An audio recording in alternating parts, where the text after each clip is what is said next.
हाय बच्चों, कैसे हो।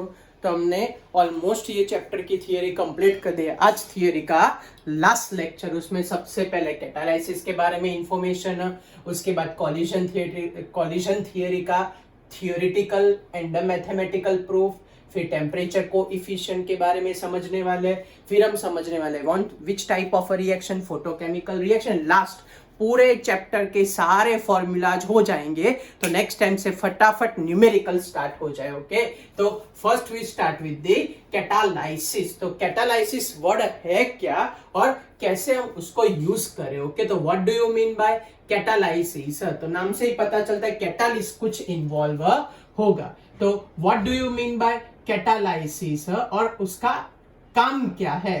तो कैटालाइसिस का मतलब होता है the increase in a rate of a reaction, the increase in a rate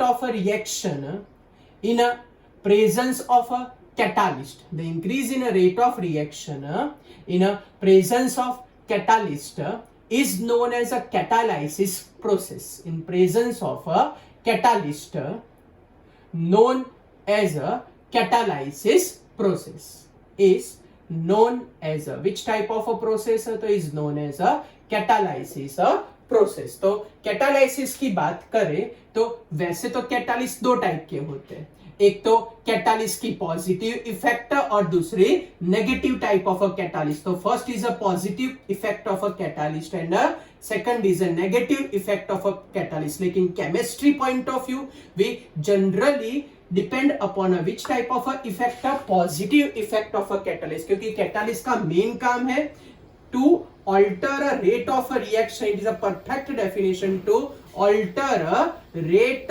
of a chemical reaction, rate of a reaction, ये मेन काम है कैटालिस्ट का। alter means may be increase, may be decrease। लेकिन हम chemistry point of view generally कौन से type के catalyst की इफेक्ट चेक करने वाले, positive side of a catalyst हम चेक करने वाले। ओके, तो कैटालिस्ट क्या क्या कर सकता है। तो सबसे पहला catalyst increase rate of reaction, catalyst increase which type of reaction, so catalyst increase rate of reaction, ये हमारा पहला पॉइंट। नाउ सेकंड पॉइंट की बात करें तो कैटालिस्ट क्या करता है, तो catalyst decrease activation energy. Catalyst decrease which energy, तो catalyst decrease activation energy and no change occur in rate constant, no change occur in rate constant. तो इसको हम बोलते हैं effect of a catalyst. Okay, तो इतनी इफेक्ट होती है कैटालिस्ट की on a rate of a reaction related सारे के सारे कंसेप्ट हमने लिख दिए, चौटप्पी पढ़ी। तो ये काम करता है कैटालिसिस। सेकंड, पहला तो पता चल गया, सेकंड समझते हैं क्या सिखाया था लास्ट लेक्चर में। What do you mean by activation energy, minimum energy required to start a chemical reaction. जैसे समझ लो कि लॉकडाउन हो गया था, आपकी स्टडी स्टक हो गई थी। ओके, तो तब अगर आप में से किसी ने खुद पढ़ना चालू किया तो आपके लिए बड़ा डिफिकल्ट है, दिमागी काम नहीं, खुद कैसे ये सब कुछ आएगा आपको। तो आपके लिए रिएक्शन बहुत स्लो हो गई थी या तो आधे के लिए चालू भी नहीं होती थी। तो हम सब क्या काम करते हैं, हम सब काम करते हैं कैटालिस्ट जैसा। तो हम जैसे जैसे आपको एक्सप्लेन करते जाएंगे वो फंक्शन आपका स्मूथ होता जाएगा, आपको जो टाइम यूटिलाइज करना पड़ता है वो कम यूटिलाइज करना पड़ता है। हम कैटालिस्ट की तरह बिहेव करते हैं और आपकी स्टडी का रेट ऑफ रिएक्शन क्या करते हैं, इंक्रीज करते हैं, तो आपको कम एनर्जी यूटिलाइज करनी पड़े। तो ऐसा सोचो कि स्टडी एक रेट है, हम लोग कैटालिस्ट है। तो क्या होता है, तो कैटालिस्ट की प्रेजेंस में वो प्रोसेस बड़ी फास्ट हो जाती है। तो ये काम करता है कैटालिस्ट। इसीलिए कैटालिस्ट क्या डिक्रीज कर देता है, catalyst decrease which energy, activation energy. तो अगर ग्राफिकल पॉइंट ऑफ व्यू उसको रिप्रेजेंट करने जाए तो based on graphical point of view अगर मैं यहां पे लिख देता हूं पोटेंशियल एनर्जी, हमने लास्ट लेक्चर में जो थोड़ा बहुत किया था पोटेंशियल एनर्जी, और यहां मैं लिखता हूं reaction coordinate means how reaction is occur, उसको हम बोलते हैं रिएक्शन कोऑर्डिनेटर। तो ये तो रेट ऑफ रिएक्शन। तो क्या हमारे पास ग्राफ आएगा, तो कैटालिस्ट की प्रेजेंस में अगर मैं ग्राफ प्लॉट करने जाऊं तो सबसे पहला मेरा graph okay, highest potential energy, फिर converted into the product. So this first graph is a reaction in a absence of a catalyst. Reaction in a absence of a catalyst, ये हमारा सबसे पहला वाला ग्राफ आया. Okay, absence of catalyst. And अगर मैं यही रिएक्शन कर देता हूं कैटालिस्ट की प्रेजेंस में, तो ये हमारे पास आया उसका दूसरा वाला ग्राफ. ओके, तो ये क्या इंडिकेट करता है कि ये वाला ग्राफ है reaction in a presence of catalyst. Reaction in a presence of catalyst. तो हमारे पास इस पर से क्या कंक्लूजन आया? तो इस पर से ये कंक्लूजन आया कि ये वाला हमारा मेन स्केल है, ये हमारे पास इन एब्सेंस ऑफ कैटालिस्ट में लिख देता हूं EA, ये मैं लिख देता हूं in presence of catalyst EC, in presence of catalyst. तो पहले यहां तक था रेट ऑफ रिएक्शन, अब यहां तक है. तो चलो ये क्या इंडिकेट करता है कि कैटालिस्ट की प्रेजेंस में एक्टिवेशन एनर्जी पहले बढ़ी थी, प्रेजेंस में कम हो गई.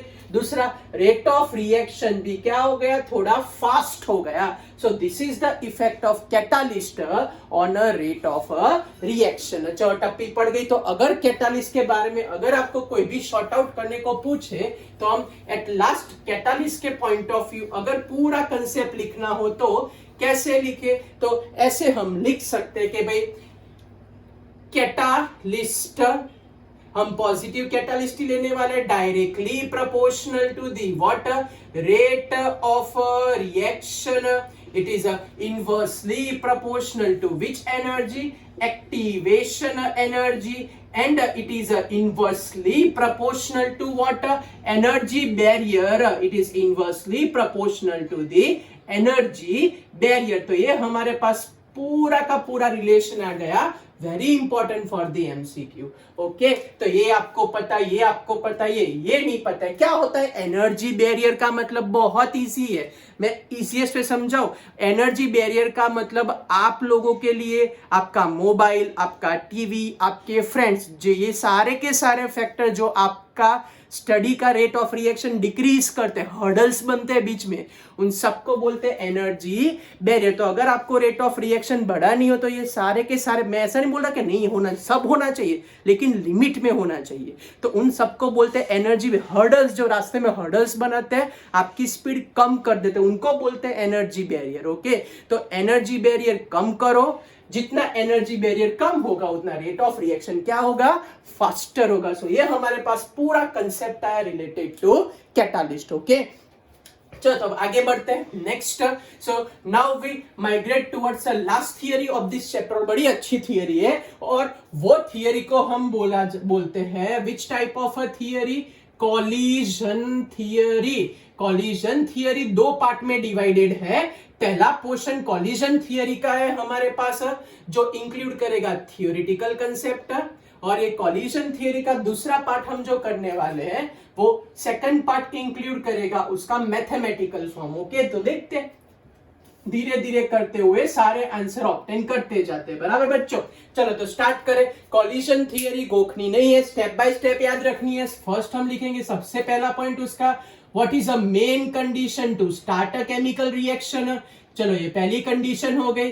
चलो फिर सेकंड पॉइंट हम लिखेंगे relation between potential energy and kinetic energy. Relation between potential energy and which type of energy, kinetic energy लिखने वाले हम. फिर थर्ड पॉइंट हम लेने वाले साइकिल और ट्रक का एग्जांपल लेने वाले, ये सब समझाने के लिए. ओके, फिर हम डिफाइन करेंगे ये एग्जाम्पल ऑफ एक्टिवेशन एनर्जी के, एक्टिवेशन एनर्जी होती क्या है और कैसे उसको डिफाइन करें. इसके बाद हम पढ़ने वाले what do you mean bye frequency factor. Frequency factor के बारे में थोड़ी बहुत इंफॉर्मेशन हमको मिल जाएगी. फ्रीक्वेंसी फैक्टर के बाद हम जाएंगे प्रॉपर डायरेक्शन, और जैसे ही प्रॉपर डायरेक्शन हो जाएगी उसके बाद हम लिखने वाले हैं मेन हमारा आर्हेनियस इक्वेशन का एग्जिस्टेंस कैसे हुआ. इतना सब कुछ हम करने वाले हैं ये कॉलिजन थियरी में. ओके, तो धीरे धीरे धीरे करते हुए स्टार्ट कर देते हैं. चलो तो समझ लो कि मेरे पास दो रिएक्टेंट है, एक रिएक्टेंट ए है और दूसरा मेरे पास है रिएक्टेंट बी. चलो ये दो रिएक्टेंट मेरे पास है यहाँ पे समझ लो ए रिएक्टेंट है, यहाँ समझ लो बी रिएक्टेंट है। अब ये दोनों रिएक्टेंट को ऐसे दूर दूर रखूंगा तो क्या कुछ होगा? रिएक्शन होगी। एक दूसरे को दूर बैठे बैठे देखते रहो तो कुछ भी होगा नहीं। तो कुछ करने के लिए क्या करना पड़ेगा? दोनों को नजदीक लाना पड़ेगा। लो नजदीक ला दिया, कुछ हुआ नहीं। तो कुछ करने के लिए, हंसो नहीं बच्चों को, और वो सब बात नहीं चल रही, पढ़ाई पे ध्यान रखो।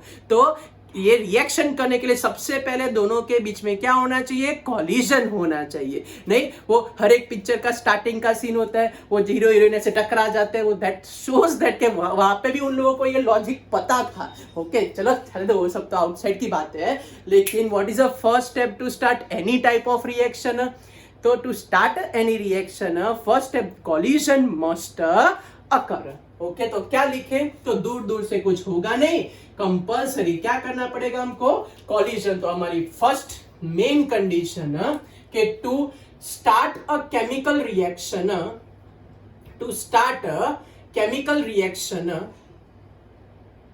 To start a chemical reaction, a collision must occur between, to start a chemical reaction, a collision must occur between which molecule? The collision must occur between reactant molecule, ये कंपल्सरी होना चाहिए। collision must occur between which molecule?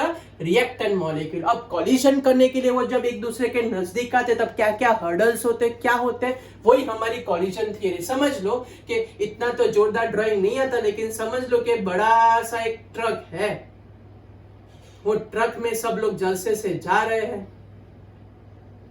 ये समझ लो कि हमने truck बना दिया, ऐसे अप्रोक्सीमेट सोच लो। ये हमारे पास ट्रक और यहाँ 2-3 लोग बैठे गीत गाते गाते जा रहे, और यहाँ बेचारा ड्राइवर है, ड्राइवर बेचारा सो रहा है, नींद ले रहा है। वो कैसे करके नींद ले रहा है। ये ट्रक वाला है हमारे पास, बराबर। और सामने से हम ला रहे हैं साइकिल को।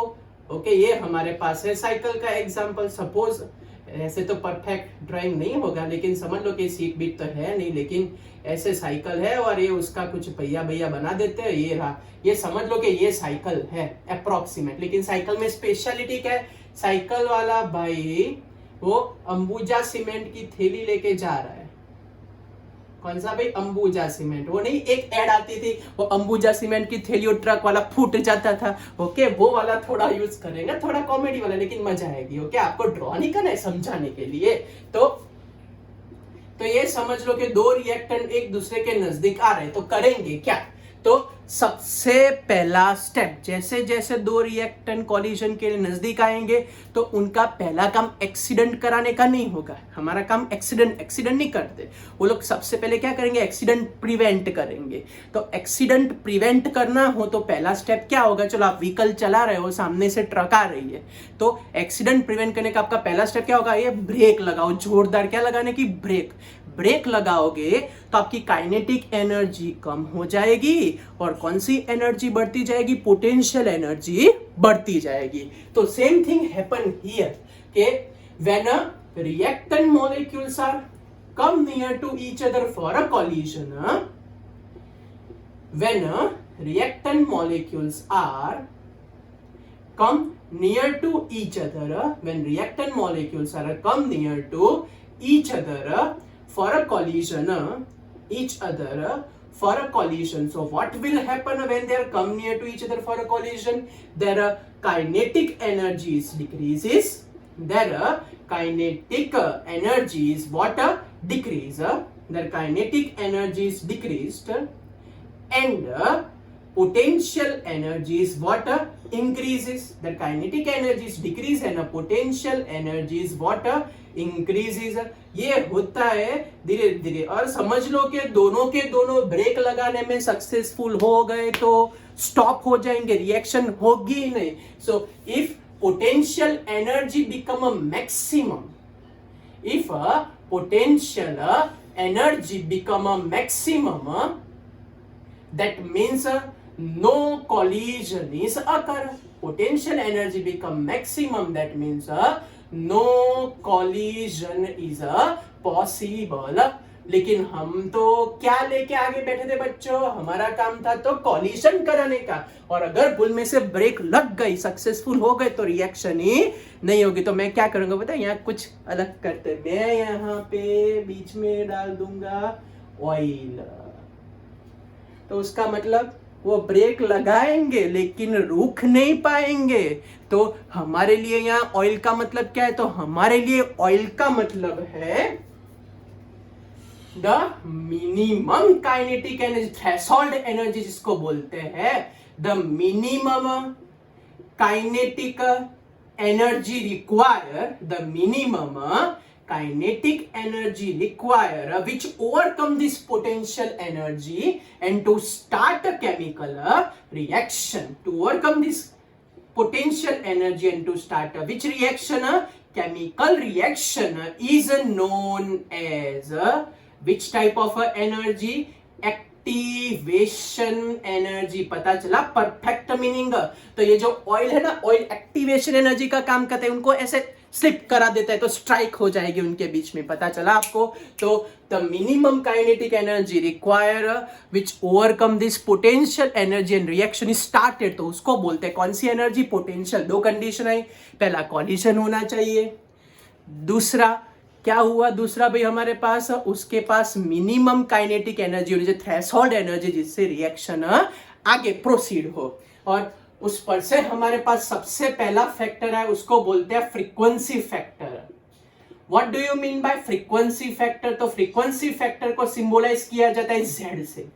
तो फ्रीक्वेंसी तो आपको पता है, नंबर ऑफ वेव्स पास पर पर्टिकुलर पॉइंट पर सेकंड, या उसके जैसा थोड़ा बहुत है। फ्रीक्वेंसी फैक्टर का मतलब होता है the number of collision occur between reactant molecule per unit volume per second, known as frequency factor. तो फ्रीक्वेंसी फैक्टर के साथ अगर रेट का रिलेशन लिखने जाए तो rate is equals to ZAB e raise to minus EA by RT। ये हमारा रिलेशन है, नहीं थोड़ा बहुत RNES जैसा दिख रहा है क्योंकि उस पर से ही आया है ये। ओके, इसके बाद मैथमेटिकल फॉर्म में डिटेल में प्रूव करेंगे। अभी तो मैं लिख देता हूं, ZAB is a frequency factor. What do you mean by EA by RT? EA by RT का मतलब होगा fraction of a molecular, EA by RT का मतलब fraction of a molecular have energy similar to activation energy, और more than activation energy और more than that of activation energy EA। चलो यहां तक क्लियर हुआ। चलो अब मैंने ऑयल तो गिरा दिया। ओके, तो ये धीरे धीरे साइकिल वाला ट्रक वाला आमने सामने आते जाते जैसे ही स्ट्राइक करने जाए तभी क्या किया, साइकिल वाले ने दिमाग चलाया, साइकिल वाला धीरे से ऐसे साइड में गिर गया। तो क्या हुआ, उनके बीच में कॉलिजन नहीं हुआ। फिर से बोल रहा हूं, ऑयल देखा साइकिल वाला तो दिमाग चलाया, उसने क्या किया, जैसे नजदीक गया सीधा इस साइड गिर गया, तो उससे कॉलिजन उनके बीच में नहीं हुआ। तो ये गिर जाने का मतलब, मैं क्या बोल रहा था, गिर जाने का मतलब our third condition. What is a third condition? कि the direction of a collision must be proper. The direction of a collision must be proper होगा तो ही सक्सेसफुल प्रोडक्ट मिलेगी। तो what is our next condition पे, क्या perfect होना चाहिए? Direction of a collision, जैसे साइकिल वाले जैसे कोई गद्दार निकले तो तकलीफ हो जाए, तो direction of a collision must be proper. चलो इसका अच्छा एग्जांपल लेता हूं। We take the example of 2 moles of HI converted into the H2 plus I2, ये हमारे पास है। तो in this particular example हमने लास्ट टाइम बोला था, वैसे ये समझ लो कि मेरे पास H and I मॉलिक्यूल है, ये मेरे पास HI मॉलिक्यूल है, hydrogen iodide. This is a diagram according to their atomic mass. तो यहाँ पे परफेक्ट सिमेट्री दिख रही है, डायरेक्शन भी कॉलिजन की परफेक्ट है, so they leads to formation of a perfect intermediate compound H, I and I, and then they are converted into the successful product. Means we obtain a what? H2 and I2. Reason क्या है क्यों perfect product है? क्योंकि direction is a proper, इसीलिए. लेकिन अगर समझ लो कि मैं डायरेक्शन उनकी चेंज कर दूं, तो अगर मैं एक HI का मॉलिक्यूल ऐसे ड्रॉ करता हूं, दूसरे HI का मॉलिक्यूल में डायरेक्शन ही चेंज कर देता हूं दूसरे HI मॉलिक्यूल की, सो उससे होगा क्या? तो no proper direction, and due to no proper direction reactant is obtain back. Reactant is obtain back, so that indicate that no reaction is occur. So what is our third condition? Direction of collision must be proper. अगर direction change हो गई तो product नहीं मिलेगी, वापिस से क्या आ जाएंगे? रिएक्टेंट वापिस हो जाएंगे. तो ये product obtain or not, it is determined by the probability factor. It is determined by the probability factor. This probability factor is symbolized by P. Means a collision converted into the product or not.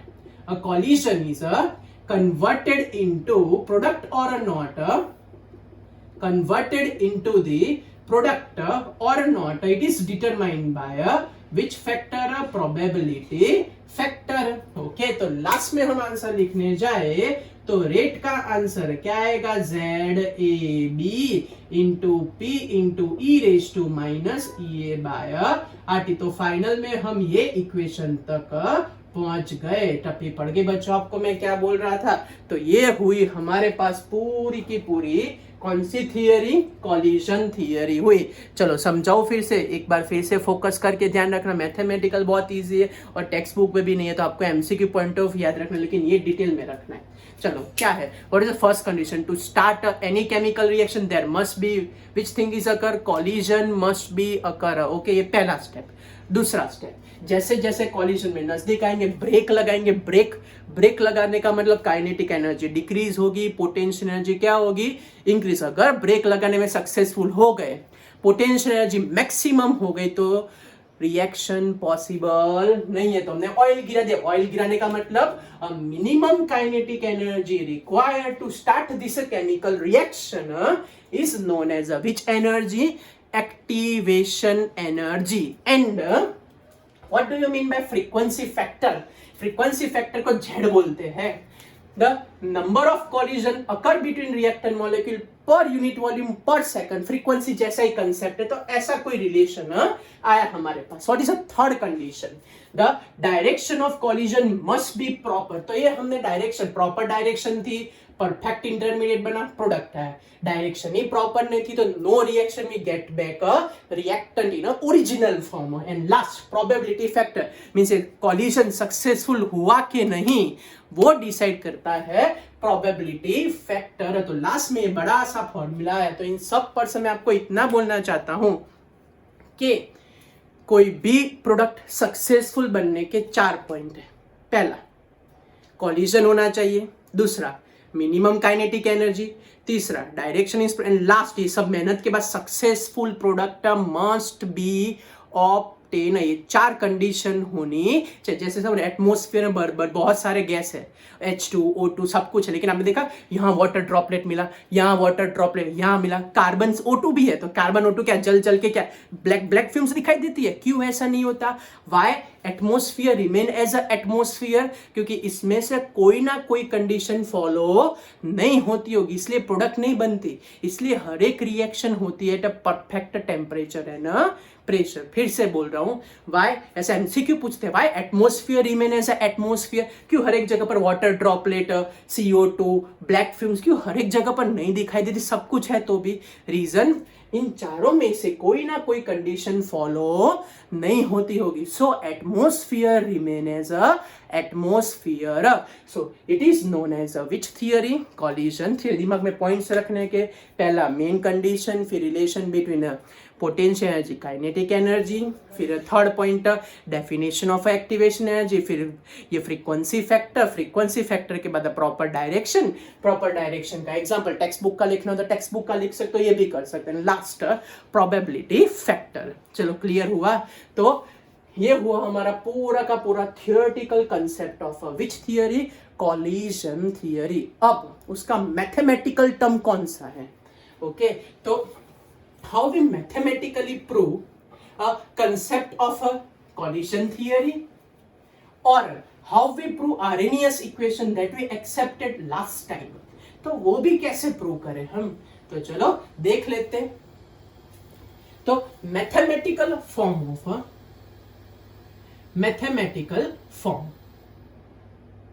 of a collision theory, it is only for a MCQ point of view, competitive point of view, आपके book में नहीं है, ज्यादा जमेले में नहीं पढ़ने का, MCQ point of view perfect याद रखने का। Mathematical form of a collision theory, mathematical form of a collision theory। तो क्या लिखे अब mathematical form of a collision theory में, चलो ध्यान रखना बोर्ड पे।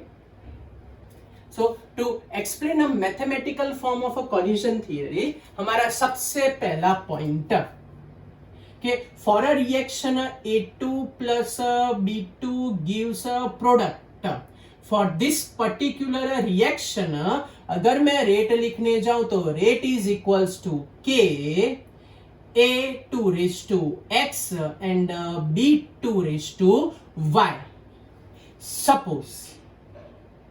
Suppose a concentration of A2 and a concentration of B2 we accepted as a 1 gram per liter. So at that time K is known as a specific rate constant and this reaction is known as a specific rate of reaction। और अगर मैं one value दोनों की दोनों यहां रख दूं तो हमारे पास आ जाएगा R means rate is equals to K हो जाएगा। फिर से बोल रहा हूं, स्पेसिफिक रेट कांस्टेंट आने के लिए दोनों का कॉन्सेंट्रेशन 1 मोल पर लीटर होना चाहिए। जैसे ही 1 मोल पर लीटर होता है वैल्यू लगा दो तो रेट इक्वल्स टू क्या हो जाएगा, तो rate is equals to K हो जाएगा। It is known as a effective collision. Effective collision occur between a reactant molecule। Effective collision occur between which type of a molecule, तो reactant molecule। So to obtain this effective collision हमारे पास rate और K के लिए ये 3 factor काम करेंगे। सबसे पहला आएगा हमारे पास फ्रीक्वेंसी फैक्टर। ये फ्रीक्वेंसी फैक्टर सबसे पहला point, frequency factor multiply by minimum energy factor, multiply by the minimum energy factor and last is a multiply by the probability factor. तो जैसे ये 3 फैक्टर कंबाइन हो जाए, probability factor, so when we combine this 3 factor हमारे पास आ जाएगा mathematical form आ जाएगा। चलो एक एक करके सारे फैक्टर समझते हैं। सबसे पहला factor frequency factor.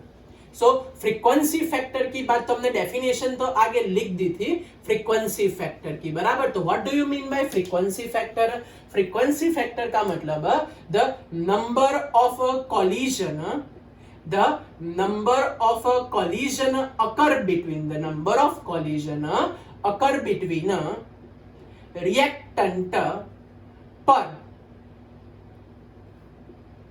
unit volume per second, per unit volume per second is known as a frequency factor। तो A and B अगर reactant हो तो हमारे पास आंसर आएगा ZAB is equals to pi into d square into V bar Na by V and Nb by V। तो ये है क्या? What do you mean by D? Where this D is known as a diameter of a collision। Collision diameter भी बोल सकते हैं, diameter between 2 molecule भी बोल सकते हैं। Okay, diameter of a collision बोल सकते हैं हम इसको। What do you mean by V bar? ये तो 11 स्टैंडर्ड का आ गया, चैप्टर नंबर 5 में पढ़ा था। इसको बोलते हैं हम एवरेज स्पीड। क्या बोलते हैं इसको हम? Average speed having formula 8RT by pi M. What do you mean by Na by V? तो Na by V means number of molecules of A. Number of molecules of A per unit volume। तो ये हमारे पास आया सबसे पहला knowledgeable वाला question, क्या होता है फ्रीक्वेंसी फैक्टर। ओके, ये पहला प्रोफाइल जो यहाँ रखने वाले हैं। सेकंड, फ्रीक्वेंसी फैक्टर के बाद हमारे पास आएगा मिनिमम एनर्जी फैक्टर। क्या लिखे? मिनिमम नहीं, हमने एक्टिवेशन एनर्जी बोला था, that is a minimum energy factor. So if we plot a graph of a fraction of a molecules, fraction of a molecules and a reaction coordinate, fraction of molecule and a reaction coordinate means how reaction is occur। तो reaction coordinate का अगर मैं graph plot करने जाऊं तो मेरे पास कुछ ऐसा ग्राफ आता है। समझ लो कि मैं यहाँ पे ग्राफ प्लॉट कर रहा हूं n by n का मतलब that is a fraction of a molecules.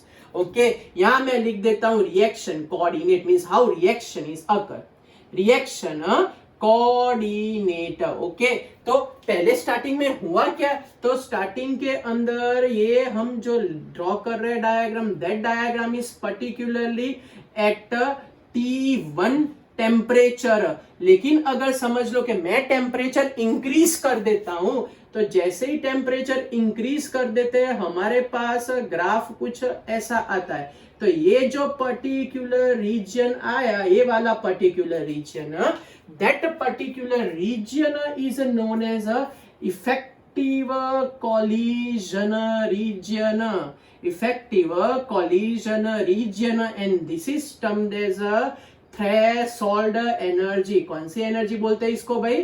Threshold energy, क्योंकि यहाँ जैसे ही टेम्परेचर इंक्रीज हुआ इफेक्टिव कॉलिजन इंक्रीज हो गया। तो यहाँ आपको ध्यान रखना है कि T2 temperature is always greater than which temperature? T1 temperature. तो as temperature is increase, effective collision is increased, and during this effective collision energy which we require is known as a which energy? Threshold energy। and ये fraction of molecules भी क्या हो गए? Decrease हो गए, लेकिन effective collision उनका increase हो गया। तो by this way we obtain a data from, फिर से बोल रहा हूं, टेम्परेचर इंक्रीज करो तो इफेक्टिव कॉलिजन रीजन बढ़ जाता है। ये रीजन में जो एनर्जी चाहिए उसको बोलते हैं कौन सी एनर्जी? Threshold energy. चलो क्लियर हुआ यहां तक बच्चों? चलो तो अब आगे बढ़ते हैं। इसके अंदर हमारा लास्ट फैक्टर है probability factor P, that is our third factor probability factor. तो क्या लिखे हम प्रोबेबिलिटी फैक्टर में? So in case of a probability factor हम क्या लिखने जाए? तो प्रोबेबिलिटी फैक्टर इंडिकेट दैट कि भाई during a collision product is obtain or not. During a collision product is obtain or not. It is determined by collision obtain or not is determined by this probability factor P। चलो तो मैं एक example ले तो आगे लिया था उसके जैसे कि भाई suppose we having a N2 NO2 and a NO2, two molecules of NO2 combine to form a N2O4। तो इसमें मैं ऐसा इसका डायग्राम ड्रॉ करूं। समझ लो कि ये मेरे पास है एक NO2, अरे रियली में बच्चे ऐसा शेप होता है, देखो उसका डबल बॉन्ड NO, ये उसका शेप होता है। अब मैं इसको है ना ये वाले शेप को ऐसे बता देता हूं, ये वाला शेप। ओके, और N2O4 में क्या होता है? N2O4 में इस तरीके से वो अटैच होता है। ये N2O4 का स्ट्रक्चर है। मींस अगर ये दो मॉलिक्यूल ऐसे अटैच हो जाए इस तरीके से स्ट्रक्चर बनेगा। बराबर, चलो तो स्टार्ट करते हैं। समझ लो कि मेरे पास है एक NO2 का मॉलिक्यूल, ये मेरे पास दूसरे NO2 का मॉलिक्यूल, दोनों की डायरेक्शन एकदम परफेक्ट है, तो दोनों आराम से फ्यूज्ड हो जाएंगे। एंड जैसे ही वो फ्यूज्ड हो जाएंगे they converted into the successful product. लेकिन समझ लो कि अगर दोनों की डायरेक्शन सेम हो जाए तो नो प्रोडक्ट। जैसे आगे हमने HI वाला एग्जांपल लिया था वही है एग्जैक्ट। तो ये इंडिकेट कर रहा है कि डायरेक्शन मस्ट बी प्रॉपर। तो direction orientation factor must be there. कौन सा factor? Orientation factor means probability factor. Generally probability factor की वैल्यू 10⁻⁹ to 1 रहती है। ओके तो ये सब का समेशन करे तो मैं यहां लिख देता हूं कि भाई रेट और K इज इक्वल्स टू क्या लिखूं? ZAB into minimum energy factor को बोलते हैं माइनस EA/RT। ये इफेक्टिव कॉलिजन को ही बोलते हैं माइनस EA/RT एंड P। और जनरली हम ऐसा सोचते हैं कि प्रोडक्ट मिलने ही वाले, इसीलिए प्रोबेबिलिटी फैक्टर 1 कर देते हैं। तो हमारे पास आंसर आएगा K equals to ZAB E⁻EA/RT। टप्पी पड़ी आपको और बच्चों तभी हम बोलते हैं कि ZAB को ही बोलते हैं कौन सा कांस्टेंट? आरएनईएस। फिर से लास्ट में probability factor orientation factor 10⁻⁹ to 1 होता है तो 2 1 वैल्यू होती है। अब मैंने क्या किया, ये ZAB लगाया, फिर मिनिमम एनर्जी फैक्टर लगाया, फिर प्रोबेबिलिटी फैक्टर लगाया। जनरली हम ऐसा सोचते हैं प्रोडक्ट मिलने ही वाली है और इसीलिए प्रोबेबिलिटी फैक्टर 1 रख दिया। जैसे ही फॉर्मूला में 1 रखोगे तो K इक्वल्स टू क्या आया? ZAB माइनस ये याद है किसके जैसा है? आरएनईएस। क्या था आरएनईएस का? K equals to A E⁻EA/RT। इसलिए A को प्री एक्सपोनेंशियल फैक्टर भी बोलते हैं, A को फ्रीक्वेंसी फैक्टर भी बोलते हैं। तो आरएनईएस कांस्टेंट 2-3 नाम से पहचाना जाता है। आरएनईएस कांस्टेंट को फ्रीक्वेंसी फैक्टर बोलते हैं, आरएनईएस कांस्टेंट को एक्सपोनेंशियल के पहले वाला मींस प्री एक्सपोनेंशियल फैक्टर भी बोलते हैं। तो ये हमारा पूरा का पूरा कंसेप्ट आया मैथमेटिकल फॉर्म का concept. Competitive point of view ज्यादा काम का है, लेकिन तो भी ध्यान रखना कैसे प्रूव किया। कुछ भी ना टपी पड़े, एक्सपेरिमेंटल प्रूव है। ओके तो कोई डाउट है, कुछ पूछना तो ये हमने कंप्लीट की। कौन सी थियरी भाई? Collision theory. चलो एक्टिवेशन एनर्जी आगे आपको सिखाया था, उसके 1-2 इंटरेस्टिंग न्यूमेरिकल्स में आपको पूछता हूँ। आप लोग सोच समझ के आंसर बताओ बराबर। उसके 1-2 न्यूमेरिकल में आपको पूछ रहा हूँ, सोच लो समझ लो और फिर आप लोग आंसर बता पाएंगे बराबर। चलो तो मैं क्वेश्चन लिख देता हूँ, हमारे पास क्वेश्चन अवेलेबल है। चलो पहला क्वेश्चन कि भाई a certain reaction completed in 3 step. One reaction is completed in a 3 step. Completed in a 3 step.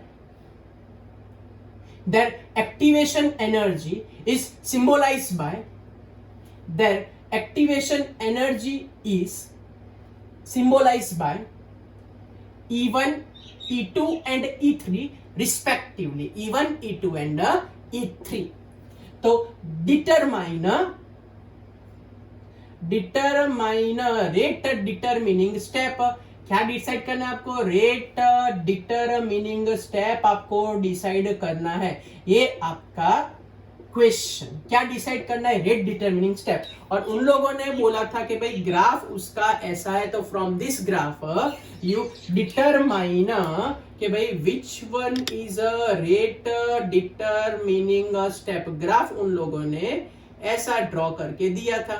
ये हमारे पास E1 है, ये हमारे पास E2 है और ये हमारे पास E3 है बच्चों। चलो सोच के बताओ, मैं तब तक दूसरा क्वेश्चन लिखता हूं। हमारे पास दूसरा क्वेश्चन ऐसा है, अगर हम बात करें सेकंड क्वेश्चन की, तो सेकंड क्वेश्चन ऐसा है कि reaction takes same to same, reaction takes place in a 3 step. Okay, and the rate constant for that 3 step, the rate constant are symbolized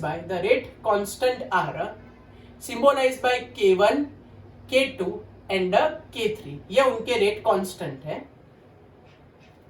overall rate constant is also given. Overall rate constant is also given.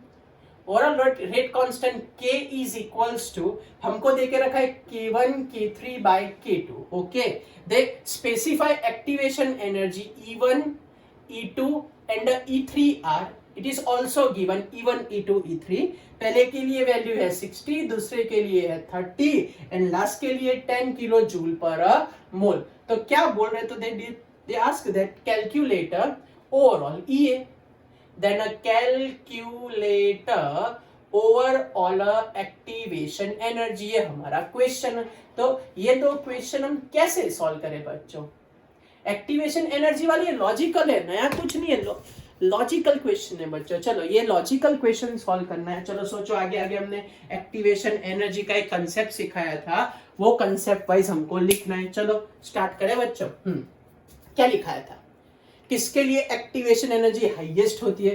पहले तो ये सोच लो कि rate determining step आपकी life में क्या होगा। मैंने आगे एग्जांपल बताया था, which one is a rate determining step, always a slower steps are a rate determining step. जितना फास्ट जाओगे उतना वापिस आओगे। तो which steps are a rate determining step, slower steps are always a rate determining step. कौन से step? Slower steps are always a which type of step? Rate determining step. तो हमने लिखा था कि activation energy is inversely proportional to the rate of reaction. चलो सोच लो, जिसके लिए एक्टिवेशन एनर्जी हाईएस्ट चाहिए उसका रेट ऑफ रिएक्शन लोवेस्ट होगा। किसकी एक्टिवेशन एनर्जी हाईएस्ट है? E2 की सबसे हाईएस्ट है। तो high activation energy means a low rate of reaction and that become a rate determining step। वो क्या बनेगा भाई? रेट डिटरमिनिंग स्टेप बनेगा। फिर से अगर आपका दिमाग ऐसे हिल गया हो तो फिर से समझा देता हूं, सुन लो। Higher the activation energy, lower the rate of reaction, slower the rate of reaction. और which one is a rate determining step, which one is a rate determining step? Slower steps are a rate determining step. तो lower the value of rate of reaction, highest activation energy and it is a rate determining step। तो graph पर से पता चला कि second step में सबसे highest activation energy चाहिए।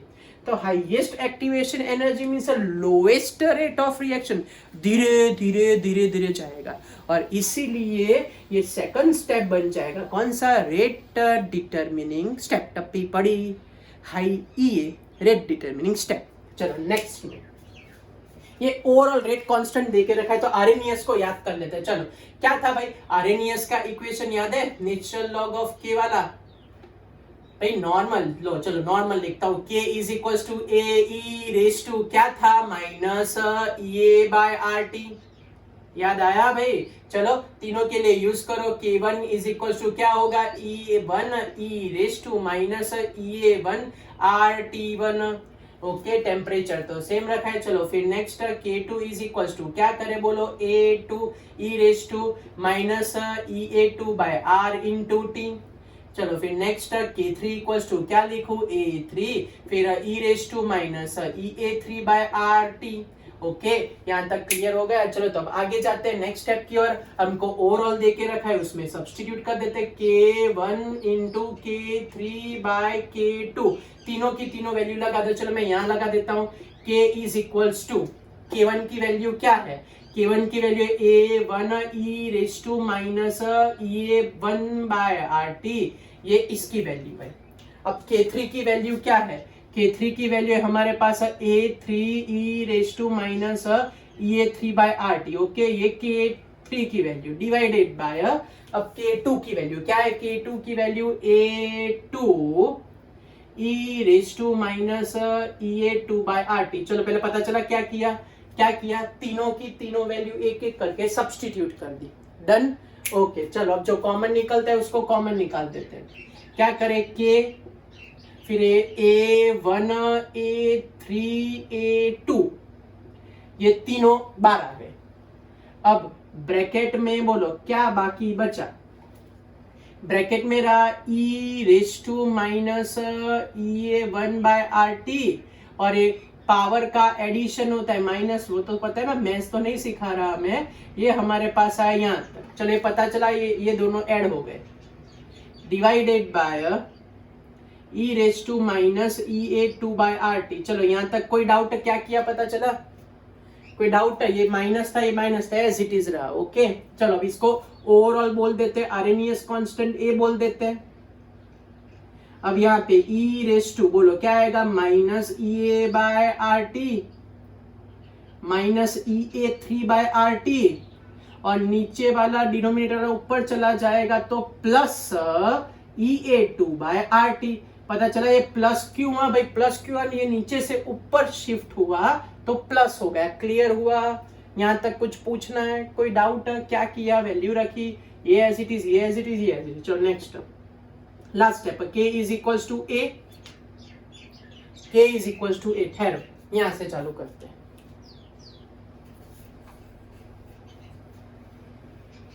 बहुत थोड़ा छोटा है ना इसलिए। चलो यहां से चालू करते हैं। क्या लिखे? k is equals to a कर देते हैं, बराबर। अब e raise to negative common निकालो और r एंड t कॉमन निकालो। मैंने नेगेटिव साइन खींच ली, RT खींच लिया। बोलो क्या बाकी रहा हमारे पास? तो EA1 plus EA3 minus EA2। टप्पी पड़ी, क्या किया?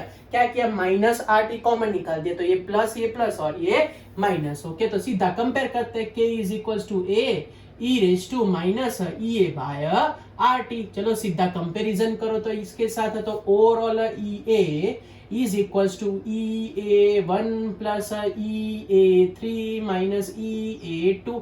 सारी की सारी वैल्यू रख देते हैं। 60 प्लस 10 माइनस 30, बोलो क्या आंसर आया? 40 किलो जूल पर मोल। तो ये सिंपल, या तो आप अगर आपको इक्विलिब्रियम का कंसेप्ट याद हो तो सीधा ही कर सकते हो कि जो ऊपर की साइड होता है उनका एडिशन होता है, जो नीचे की साइड होता है उनका सब्ट्रैक्शन होता है। इक्विलिब्रियम याद हो तो ये कोई मजूरी करने की कोई जरूरत नहीं है। वहां सिखाया था जो ऊपर होता है उनका एडिशन करते हैं, जो नीचे होता है उनका सब्ट्रैक्शन किया जाता है।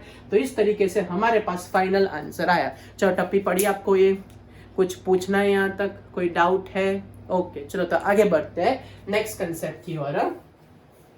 नेक्स्ट हमारे पास कंसेप्ट है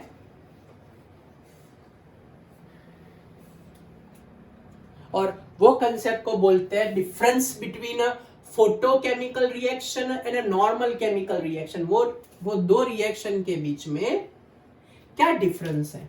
what is a difference between a photochemical reaction?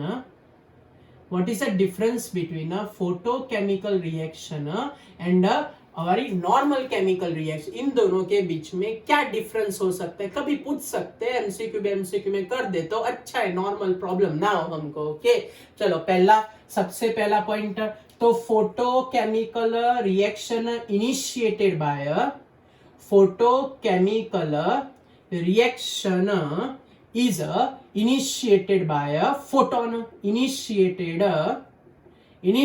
by the photon. Okay means या तो एब्जॉर्ब होगा या तो क्या होगा? रिलीज होगा। इन शॉर्ट सनलाइट चाहिए। और यहां अगर मैं बात करूं पहले पॉइंट की, तो chemical reaction initiated by the heat energy. Chemical reaction is initiated by which energy? So it is initiated by the heat energy. It is initiated by which energy? By heat energy. चलो पहला point clear. Second point, in this case no significant effect of a temperature. No significant effect of a temperature. और अगर मैं बात करूं normal chemical reaction के, तो significant effect of a temperature is observe. Significant effect of a temperature is observed. Significant effect of a temperature is a observer.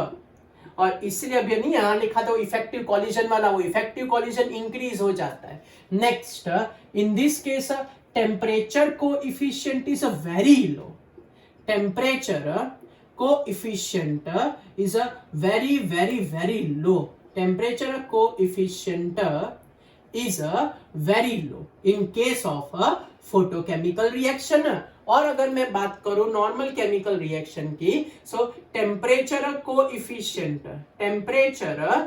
Coefficient की अगर मैं यहाँ पे बात करूं तो temperature coefficient is always between 2 and 3। ये क्या है अभी लास्ट में आपको समझा रहा हूं। Fourth point, in case of a photochemical reaction delta G may be positive may be negative, spontaneous भी हो सकता है, नॉन स्पॉन्टेनियस भी हो सकता है, anything is possible, but for any type of a chemical reaction delta G must be negative, delta G must be what negative. तो ये उनके बीच का बेसिक डिफरेंस है फोटोकेमिकल रिएक्शन केमिकल। ये टेम्परेचर कोएफिशिएंट क्या है बच्चों, हमने आगे कर दिया है, याद है मैंने आपको एक फॉर्मूला सिखाया था 2 डेल्टा टी बाय 10 बच्चों, इसी को बोलते हैं टेम्परेचर कोएफिशिएंट। क्यों? क्योंकि समझ लो कि मेरे पास एक रेट कांस्टेंट K1 है, तब मेरे पास जो या तो at a temperature T1 rate constant symbolize करता हूं KT से। अब मेरे पास टेम्परेचर T2 है जो 10 केल्विन हाई है, तो उसके रेट कांस्टेंट को मैं सिंबलाइज करता हूं T प्लस 10। तो experimentally it is prove that के KT अपॉन ये KT प्लस 10 है, इनके लिए जो वैल्यू आती है 5 बोलते हैं it is a temperature coefficient. क्या होगा भाई, ये टेम्परेचर कोएफिशिएंट, और टेम्परेचर कोएफिशिएंट के लिए वैल्यू ऑलवेज 2 to 3 के बीच में ही रहेगी। कहने का मतलब जो स्टैंडर्ड डेटा है, standard data suggest that it's a value is almost 2, इसीलिए हमने यहाँ 2 का पावर क्या रखा था, डेल्टा टी बाय 10 रखा था। अगर कोई पूछे कि भाई अगर टेम्परेचर कोएफिशिएंट 3 है, हमने तो ये स्टैंडर्ड डेटा ही हमने फॉलो किया था, 2 का पावर रखा था, तो 2, 4, 8, 16, 32 टेम्परेचर डिफरेंस पे बढ़ता है। प्रीवियस लेक्चर आप लोग चेक कर लो, तो हमने किया था। लेकिन अगर ऐसा स्पेसिफाई करके टेम्परेचर कोएफिशिएंट 3 है, 3 तो 3 टाइम्स 3 9 27 वैसे बढ़ता जाएगा बढ़ता जाएगा बढ़ता है। क्या बोल रहा हूँ पता चल रहा है? अगर टेम्परेचर कोएफिशिएंट नॉर्मल डिस्कशन है तो स्टैंडर्ड पे फॉर्मूला फिक्स है, लेकिन ये जब कॉम्पिटिटिव की बात है, लेकिन टेम्परेचर कोएफिशिएंट 2 की जगह 3 कर दे तो सब 3 के पावर में आएगा। टप्पी पड़ी, क्या बोल रहा हूँ, स्टैंडर्ड डेटा 2 है तो मैंने इसलिए प्रीवियस लेक्चर में 2 से ही करा है, लेकिन अगर कॉम्पिटिटिव में ऐसा लिखे कि 3 है टेम्परेचर कोएफिशिएंट, तो आपको 3 के पावर में सब वैल्यू लगाते जाने की। Okay, so this is all about the our chapter and it's theory. Okay बच्चों, क्लियर हुआ? तो ये हमारा चैप्टर अच्छा चैप्टर था, most of numerical point of view भी बोल सकते हैं, थियोरेटिकल पॉइंट ऑफ व्यू भी बोल सकते हैं। अब फॉर्मूला स्टार्ट करते हैं, तो नेक्स्ट लेक्चर के पहले आपके सारे फॉर्मूला रेडी होने चाहिए, एकदम टिप टॉप होने चाहिए, तो ही मैं सारे न्यूमेरिकल स्टार्ट कर पाऊंगा, आपको समझ में आएगा। ओके चलो तो स्टार्ट करते हैं फॉर्मूला। तो कौन कौन से फॉर्मूला होंगे और कैसे हम उसको यूटिलाइज करें। चलो तो फॉर्मूला, सबसे पहले हम स्टार्ट करते हैं फॉर्मूला सारे ऑर्डर के लिए, फटाफट हम लिख देते हैं। पहला वाला फॉर्मूला कि भाई अगर हमको ऐसा पूछे कि rate of decomposition, rate of formation, ऐसे सारे वर्डिंग्स आए तो उसको बोलते हैं स्टोइकियोमेट्री वाले न्यूमेरिकल्स। मैंने आपको फर्स्ट लेक्चर में स्टोइकियोमेट्री वाले न्यूमेरिकल करा के रखे, बराबर, जैसे कि N1A react with the N2B gives you N3C plus N4D, ये हमारे पास है उसका फॉर्मूला। ओके, तो अगर इसके लिए हमको रेट लिखना हो तो रिएक्टेंट के लिए क्या होता है, rate of decomposition, rate of dissociation, ये सारे के सारे वर्डिंग्स यूज होते हैं। तो इसके लिए अगर लिखना हो तो -1/N1, ये आपको पता है dA/dt, या तो फिर -1/N2, क्या लिखूं, dB/dt, फिर क्या लिखिए भाई, रेट ऑफ फॉर्मेशन। तो क्या आएगा हमारे पास, रेट ऑफ फॉर्मेशन का मतलब, तो रेट ऑफ फॉर्मेशन का मतलब होगा positive sign, +1/N3 dC/dt plus 1/N4 dd/dt, ये हमारे पास आया rate of decomposition and rate of formation. Okay चलो तो आगे बढ़ते हैं नेक्स्ट वाला। अगर आपको कोई पूछे कि फाइंड आउट एवरेज रेट, तो how to calculate average rate of reaction, तो एवरेज रेट का फॉर्मूला होता है हमारे पास minus delta R upon delta T. तो by this you calculate which rate, average rate है। चलो नेक्स्ट वन, जीरो ऑर्डर के लिए कौन सा फॉर्मूला हम लोग यूज करें? तो for a zero order reaction सबसे पहले रेट इज इक्वल्स टू क्या आएगा, के आर रेस टू जीरो, कहने का मतलब के।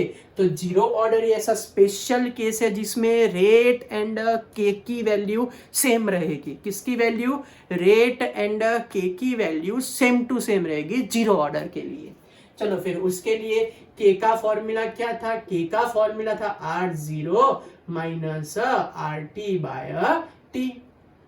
उसके बाद अगर हाफ लाइफ का फॉर्मूला पूछे तो क्या था? T half is equals to R zero by 2k। Okay, चलो नेक्स्ट अगर हम बात करें फर्स्ट ऑर्डर रिएक्शन की तो क्या आएगा हमारे पास फर्स्ट ऑर्डर के लिए? तो चलो फर्स्ट ऑर्डर की हम बात कर देते हैं। तो फॉर फर्स्ट ऑर्डर रिएक्शन पहले आर टी क्या होता है वो आपको आना चाहिए, आर जीरो क्या होता है वो आना चाहिए, आर टी क्या होता है वो आना चाहिए, फिर हम आगे बढ़ पाएंगे। What do you mean by R zero? R zero is known as which type of a concentration? तो R zero is termed as a initial concentration. What do you mean by R T? बोला था R T क्या होता है? Remain concentration at which time? At time T by remain concentration. Remain का मतलब समझ लो कि आपको 30% बोला हो तो 100 minus given percentage divided by 100 into R zero, ऐसे बोल सकते हो। जैसे मैं बोलूं 70% कंप्लीट तो 100 माइनस 70 बाय, आपको डायरेक्ट आता हो तो वेरी गुड, आप लोग सीधा 30% लिख सकते हो। चलो इसके लिए रेट का फॉर्मूला क्या लिखूं भाई? तो रेट इज इक्वल्स टू क्या आएगा? के आर रेज टू 1। फिर next rate is equals to, rate तो हो गया, चलो के का फॉर्मूला क्या आएगा? K is equals to 2.303 by T log of initial concentration by remain concentration। Okay, competitive में देखोगे तो a upon a minus X लिखा होगा, सेम टू सेम होता है। कई बार a zero by A T भी लिखते हैं। ओके, चलो नेक्स्ट हाफ लाइफ का फॉर्मूला क्या होता है? Half life T half is equals to 0.693 by K, ये उसके हाफ लाइफ का फॉर्मूला। फिर अगर एक दूसरा शॉर्टकट है कि भाई T X upon T Y is equals to log of 1 upon 1 minus X upon log of 1 upon 1 minus Y, ये यूज कर सकते हैं। कब यूज? ऐसा बोले कि भाई एक रिएक्शन 50% है, एक रिएक्शन 80% है, तो कैसे सॉल्व करेंगे? ऐसे कोई भी न्यूमेरिकल आए बच्चों तो हम कर सकते हैं। टेंशन मतलब ये फॉर्मूला बेस याद रखो, नेक्स्ट टाइम इसके न्यूमेरिकल करेंगे आपको आ जाएगा शॉर्टकट कैसे यूज करने का। दूसरा एक फॉर्मूला है how to calculate remain concentration at time T. तो R zero divided by 2 raise to T by T half. T का मतलब गिवन टाइम, टी हाफ का मतलब हाफ लाइफ टाइम। टी का मतलब गिवन टाइम, टी हाफ का मतलब half life time. इसे अगर दो डिविजिबल होते हो, time and T half divisible होते हो, तो आप लोग ये फॉर्मूला यूज कर सकते हो to calculate which concentration remain concentration. बच्चों पता चला? अब शुडो फर्स्ट ऑर्डर यूज होगा तो उसमें भी टेंशन नहीं लेने का। Pseudo first order is exact equals to first order, वो कोई नई चीज नहीं है। बोलो क्या था शुडो फर्स्ट ऑर्डर में? तो शुडो फर्स्ट ऑर्डर में वाटर इन्वॉल्व होता था, तो वाटर की वैल्यू हम कांस्टेंट लेते थे। ऐसे ये लोग यहाँ कोई भी चीज सिलेक्ट कर सकते। तो अगर शुडो फर्स्ट ऑर्डर की बात करें तो वो पेन चेंज करने गया था, तो शुडो फर्स्ट ऑर्डर में के की जगह सिर्फ के डैश होता है और क्या लिखे 2.303 by T log of R zero by R T, यही होता है, नया कुछ नहीं होता। वहां के डैश का मतलब के इंटू जो भी कांस्टेंट है वो मींस वाटर हो या तो कुछ भी, वो कांस्टेंट टर्म लिख सकते हो आप लोग। ये हुआ शुडो फर्स्ट ऑर्डर। चलो लास्ट वाला कौन सा इक्वेशन था बच्चों? लास्ट वाला था हमारे पास आरेनियस इक्वेशन। क्या था आरेनियस इक्वेशन हमारे पास? बोलो तो हमारे पास क्या था आरेनियस इक्वेशन? तो पहला equation k is equals to a into E raise to क्या लिखे EA बाय RT, ये सबसे पहला और मेन इक्वेशन इसका। चलो फिर नेक्स्ट नेचुरल लॉग ऑफ के, और लॉग के वाला इक्वेशन क्या था? Log K is equals to log A minus EA upon 2.303 R and T। ये वाला फॉर्मूला यूज कर सकते हो, या तो अगर दो अलग अलग टेम्परेचर देके रखे हो तो भी आप लोग वो यूटिलाइज कर सकते हो। If two different temperature are given, तो हम लिख सकते हैं कि log K2 by K1 is equals to EA upon 2.303 R 1 upon T1 minus 1 upon T2। ऐसे भी आप लोग सॉल्व कर सकते हो। चलो फिर नेक्स्ट, आर क्या ले, आर की वैल्यू ना देके रखी हो तो 1.987 कैलोरी पर मोल केल्विन ले सकते हो, या तो अगर जूल की वैल्यू लेनी हो 8.314 जूल पर मोल केल्विन तो भी आप लोग ले सकते हो। इस पर से आप लोग कोई भी वैल्यू सिलेक्ट कर सकते हो। लास्ट, अगर टेम्परेचर कोएफिशिएंट 2 है तो रेट या तो रेट कांस्टेंट, दोनों के लिए कोएफिशिएंट 2 हो तो 2 raise to delta T by 10। तो ये हुए हमारे सारे के सारे formula regarding this chapter. Okay बच्चों, तो पढ़ते रहना और फॉर्मूला आप लोग अपने हिसाब से 2 या 3 बार लिख देना, लेकिन नेक्स्ट लेक्चर के पहले फॉर्मूला रेडी चाहिए तो ही आप लोग न्यूमेरिकल कर पाओगे। हम वही पैटर्न जाएंगे, index, example and exercise. Okay, और वही फॉर्मेट फॉलो करने वाले बच्चों। कोई भी डाउट हो तो मेरे को अलग से व्हाट्सएप पे पूछ लेना। ओके बच्चों, stay safe and stay happy. Bye, मिलते हैं, प्रिपेयर करते रहना। बाय।